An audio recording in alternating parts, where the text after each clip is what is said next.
বন্ধুরা, আপনারা জানেন কি, এই তিনটি ক্ষেত্রে হাত খুলে খরচ করলে 4 গুণ বেশি কামাবেন। আচার্য চাণক্য তার নীতিতে অনেক কিছুর কথা বলেছেন। আর্থিক লাভের বিষয়েও অনেক কথা বলেছেন। আপনি যদি জীবনে সফল ও ধনী হতে চান, তাহলে 3টি স্থানে উদারভাবে ব্যয় করুন।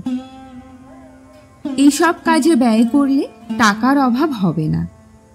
একজন ব্যক্তির উচিত হাত খুলে দান করা। গরিব দুঃখীকে সাহায্য করুন। এটি করলে দেবী লক্ষ্মীর কৃপায় আপনি প্রচুর ধন সম্পদ লাভ করবেন। ব্যক্তিকে ধর্মীয় কাজেও ব্যয় করতে হবে। দান করার সময় কখনো কৃপণ হবেন না। মন্দির এবং তীর্থস্থানে অবাধে দান করুন। সামাজিক কাজে সক্রিয়ভাবে অংশগ্রহণ করতে হবে। এতে দেশ ও সমাজের কল্যাণ হয়। এতে সম্পদ কমে না।